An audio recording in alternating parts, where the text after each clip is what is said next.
Rally की आठवां पूरी स्थापना तौर पर दिवस। तैयारी है। 8वां स्थापना दिवस जुलाना में बनाया जा रहा है और आप सब भी आमंत्रित है।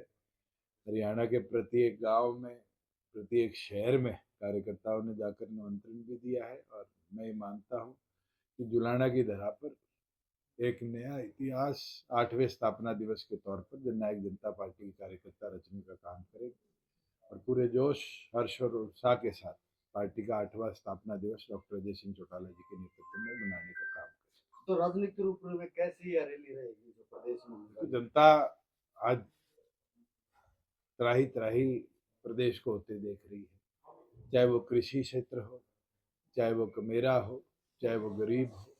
आप देखोगे तो 6,84,000 पीले राशन कार्ड काट दिए गए, लगभग 7,000 के आसपास वृद्धावस्था पेंशन काट दी गई, लगभग 37,600 से ऊपर बुढ़ापा पेंशन काट दी गई।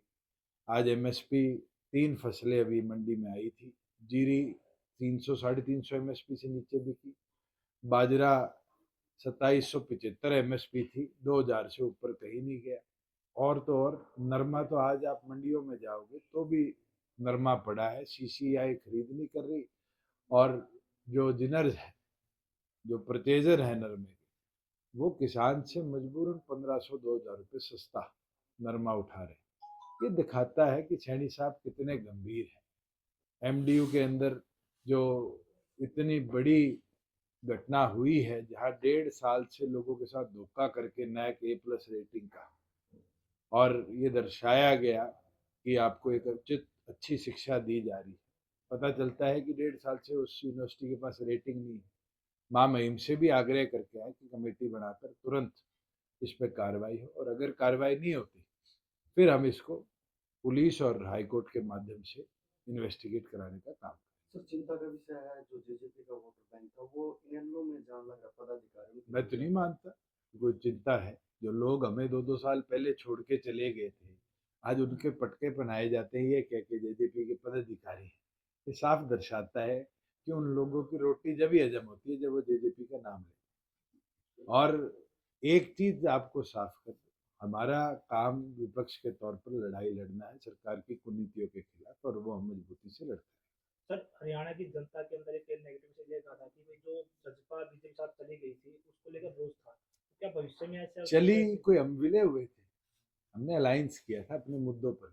अगर बीसीए को 8% पंचायती राज में रिजर्वेशन मिला, महिलाओं को 50% रिजर्वेशन मिला, तो जनता के हित के लिए फैसला था। अगर बुढ़ापा पेंशन 3,000 रुपये पहुंची, 1,000 रुपये बढ़ी 4 साल में, तो जनता के हित के लिए था। आज तो सैनी साहब ने घोषणा करी थी 1 नवंबर से 3200 रुपये पेंशन आएगी, 1 रुपया भी बढ़कर नहीं आया। अगर प्रदेश में डेवलपमेंट की मैं बात करूं, एयरपोर्ट्स आए, हाईवेज आए, एक्सप्रेसवेज आए, तो जनता के हित के लिए हमने कदम उठाया था। और कितने ऐसे कदम हैं, किसान के खाते में पैसा देना, सारी फसलों पर एमएसपी देना, सरकार प्रोक्योरमेंट करे, व्यवस्था बनाना, कोरोना जैसे टाइम में 1800 मंडियां परचेज सेंटर प्रदेश में बनाना। मैं गिनती कराऊं तो शायद आधा दिन लग जाए। हमने जनता के हित के लिए कदम उठाए और आने वाले भविष्य में भी ये लड़ाई लड़ते रहेंगे। और राजनीतिक तौर पे हर समय हर पॉलिटिकल पार्टी का एक जैसा हो, ये तो शायद पॉसिबल भी नहीं है। डेमोक्रेटिक कंट्री है और डेमोक्रेटिक कंट्री में हर 5 साल में जनता को पास जाकर वोट लेने भी पड़ते हैं और जनता को विश्वास भी जताना पड़ता लेकिन सर, जनता तो चाहती नहीं थी बीजेपी के साथ जाने में, लेकिन अब है। आप नहीं चाहते थे, जनता ने हमें मैंडेट दिया जो हमने वादे करे थे उनको पूरा करने का, महिला को 50% पंचायती राज में रिजर्वेशन देने का। जनता ने हमें मैंडेट दिया 75% युवा के लिए रोजगार कानून लाने का, और हमने पूरा किया। कहीं जेजेपी के इलेक्शन मैनिफेस्टो में ये लिखा था कि हम किसी से अलायंस नहीं करेंगे। राजनीतिक तौर पर अलायंस होते रहे हैं और ऐसे ऐसे अलायंस भी इस देश में है जो आपने कभी सोचे ना। कांग्रेस ने केजरीवाल की सरकार नहीं बनाई थी। जिस कांग्रेस के विरुद्ध लड़के केजरीवाल इस देश की राजनीति में आए, उनकी सरकार बनाने वाली कांग्रेस थी।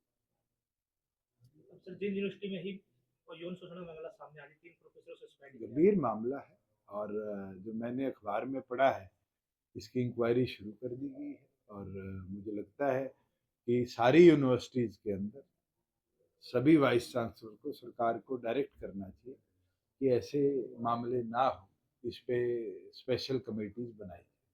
सर दो के साथ वोटरों का मिलान किया जा रहा है, एसआईआर हरियाणा में होने से पहले सर हलचल तेज हो चुकी है, क्या मानते हो कि भी ये देखो, एसआईआर अपने आप में एक बहुत बड़ा क्वेश्चन मार्क है और विपक्ष ने निरंतर इलेक्शन कमीशन को जागृत भी किया है, बताया भी है, मगर इलेक्शन कमीशन एक ऑटोनॉमस बॉडी की बजाय कहीं ना कहीं अलाइंड बॉडी बनकर दिखती आ रही है। उनको अपनी ऑटोनॉमसनेस दिखानी चाहिए, विपक्ष को भी बराबर सुनकर उनकी सुनवाई करनी। सर अभी कुछ दिन पहले ही एक सोशल मीडिया पर काफी मुद्दा वायरल हुआ कि पूर्व आईपीएस आरएस यादव के जो बताया गया वैसे चौटाला ने को 39 जूते बंद कमरे मारे। ना आपने देखी ना मैंने देखी, जो बात है वो सामने आ जाएगी, जो लीगल एक्शन लेगा कोई तो उसके बाद साबित हो जाएगी।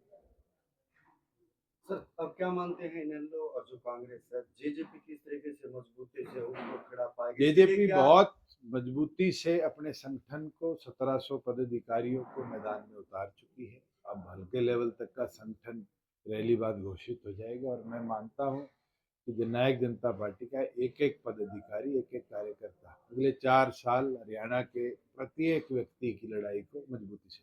जो रैली रखी गई सर, इसमें क्या मानते राजनीतिक रूप देने के लिए जसपा और ऊपर गाएगी तन मन धन से लोग उसके साथ। आप 7 तारीख को आमंत्रित है, जुलाना पहुंचे और 7 तारीख को आपको जननायक जनता पार्टी का एक एक कार्यकर्ता, एक एक नेता जुलाना की दरा पर दिखे। सर कोई बड़ा नेता भी शामिल हो गए? डॉक्टर अजय सिंह चौटाला जी हमारे राष्ट्रीय अध्यक्ष, उनसे बड़ा नेता मुझे नहीं लगता हमें जरूर।